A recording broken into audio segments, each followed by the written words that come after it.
मदनपुर नामक गांव में एक बहुत बड़ा जमींदार रहता था। उसे एक ही बेटा था, लेकिन वह भी मूर्ख था। उसे पढ़ना लिखना कुछ भी नहीं आता था। बेचारा जमींदार उसे पढ़ा पढ़ा कर थक गया, पर उसका बेटा उससे कुछ भी नहीं सीख पाया। एक दिन वह अपने मूर्ख बेटे से बोला, बेटा, मैं तुझे कुछ भी लिखना पढ़ना नहीं सिखा सका। अब मैं तेरे लिए एक विद्वान गुरु का प्रबंध किया हूँ। वह शहर में रहता है। तुझे उसी के पास रहकर लिखना पढ़ना सीखना पड़ेगा। वही तुझे कुछ सिखा पाएगा। पिता ने अपने बेटे को उसके गुरु के पास दूर शहर में भेज दिया। वह लड़का पूरे साल अपने गुरु के पास रहा। एक साल समाप्त होने के बाद वह वापस अपने पिता के पास आया। पिता ने अपने बेटे से मिलकर बहुत खुश हुआ और अपने बेटे से पूछने लगा, अब बताओ बेटा, एक साल में तुमने अपने गुरु से क्या सीखा?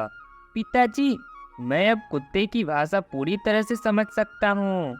यह सुनकर पिता ने अपना माथा पीट लिया और बोला, हे भगवान, एक साल तक एक विद्वान गुरु के साथ रहने पर तूने केवल कुत्ते की भाषा सीखा। क्या तूने इतना ही पढ़ा है या कुछ और भी सीखा है? मैंने तुझे शहर में कुत्ते की भाषा सीखने के लिए नहीं भेजा था। उस जमींदार ने अपने बेटे को फिर से एक नए गुरु के पास पढ़ने के लिए भेज दिया। फिर वह लड़का अपने गुरु के साथ एक साल बिताने के बाद खुशी खुशी अपने घर वापस आया तो उसके पिता ने उससे पूछा, बेटा, इस बार एक साल तक तुमने क्या सीखा? इस बार मैं पक्षियों की भाषा सीखा हूँ। इतना सुनते ही जमींदार का क्रोध सातवें आसमान तक चढ़ गया। वह गुस्से में बोला, ओ मूर्ख, तूने इतना मूल्यवान समय और ढेर सारा पैसा केवल जानवरों और पक्षियों की भाषा सीखने में बर्बाद कर दिया। शर्म नहीं आती तुझे? दूर हो जा मेरी आंखों से। मैं तेरी मनहूस शक्ल भी नहीं देखना चाहता। इस बार मैं तुझे किसी और गुरु के पास भेजूंगा, पर अगर इस बार भी तू कुछ लिखना पढ़ना नहीं सीख सका तो मुझे अपना पिता नहीं समझना। ऐसे मूर्ख से मेरा कोई रिश्ता नहीं। जमींदार ने इस बार अपने बेटे को एक तीसरे गुरु के पास भेज दिया। एक साल बिताने के बाद वह लड़का फिर से वापस अपने घर आया। पिता ने उससे पूछा, ओ बेटा, इस बार तूने क्या सीखा? पूज्य पिताजी, इस बार मैंने मेढक की भाषा सीखी है। इतना सुनते ही जमींदार गुस्से से लाल पीला हो गया और लड़के को दो चार थप्पड़ जड़ दिया। फिर अपने नौकर को पुकार कर बोला, तुम सब लोग कान खोलकर सुन लो। आज से ना यह मेरा बेटा है और ना मैं इसका पिता। तुम इसे मेरे घर से बाहर निकाल कर जंगल में छोड़ आओ। मैं इस मूर्ख की सूरत भी नहीं देखना चाहता। जमींदार के सेवक लड़के को उठाकर एक घने जंगल में छोड़ आया। दिन भर जंगल में भूखे प्यासे इधर उधर भटकता रहा। घूमते घूमते उसे जंगल के अंतिम छोर पर एक बड़ा सा किला दिखाई दिया। लड़के ने सोचा कि क्यों ना मैं इसी किले में रहकर अपनी रात गुजारूं। उसने किले के चौकीदार से किले में रात गुजारने की अनुमति मांगी। चौकीदार ने उसे किले के मालिक के पास भेज दिया। मालिक ने उस लड़के को देखकर कहा, मैं तुम्हें इस किले में रात गुजारने की अनुमति तो दे दूंगा, पर किले के निचले भाग में कुछ जंगली कुत्ते रहते हैं जो आदमी को चीर डालते हैं। अभी थोड़ी देर पहले ही उसने एक आदमी को मार डाला। सारा गांव इस कुत्ते से परेशान है। इस किले में केवल निचले भाग का कमरा ही खाली है। क्या तुम यह जानकर भी उसमें रात गुजारना चाहोगे? लड़का यह सब सुनकर तनिक भी नहीं डरा, क्योंकि वह तो कुत्ते की भाषा अच्छी तरह समझता था।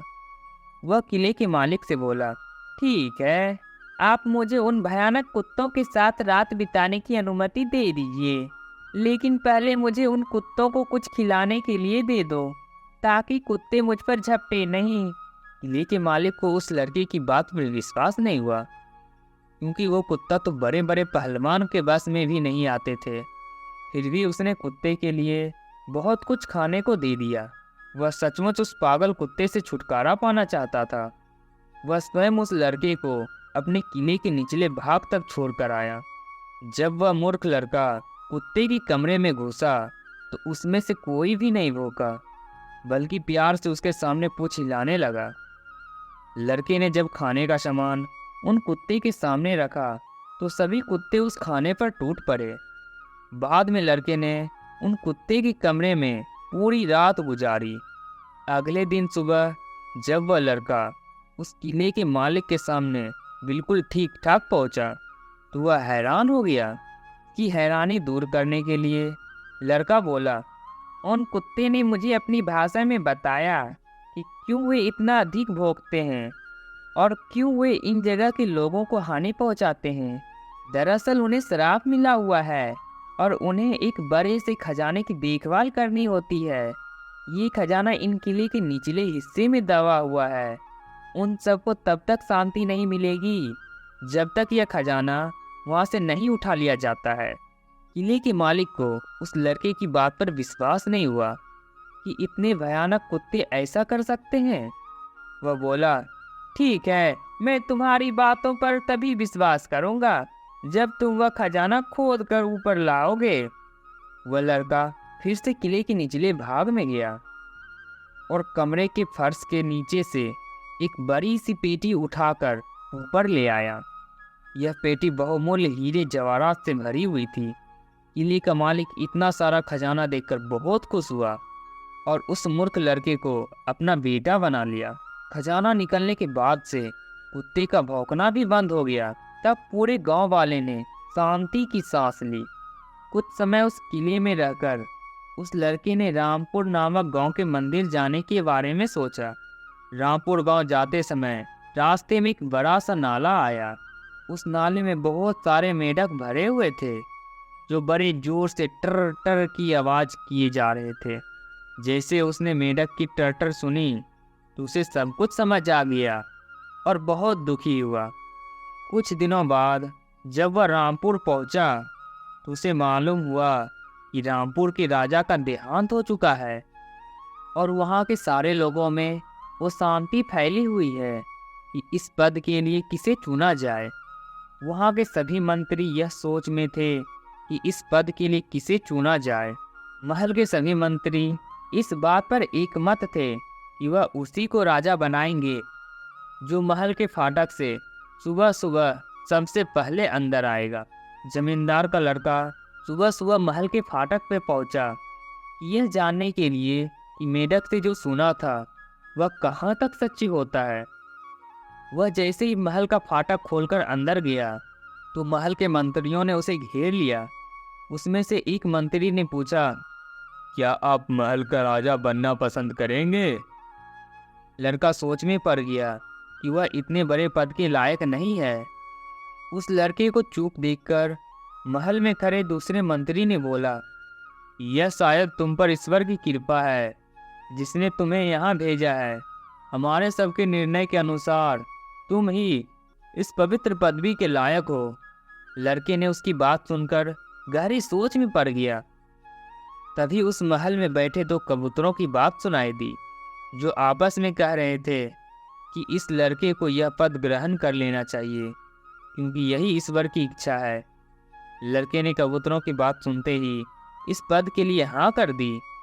राजा की गद्दी संभालने के बाद वही दो कबूतर उस लड़के का मार्गदर्शन करने लगे और कुछ दिनों बाद वह राज्य का सबसे अच्छा राजा बन गया। सभी लोग उसका सम्मान करने लगे, यहाँ तक कि उसका पिता भी उसका सम्मान करने लगा जिसने उसे घर से निकाल दिया था। टू बी कार्टून चैनल को सब्सक्राइब करने के लिए हृदय की गहराइयों से प्रेम पूर्वक धन्यवाद।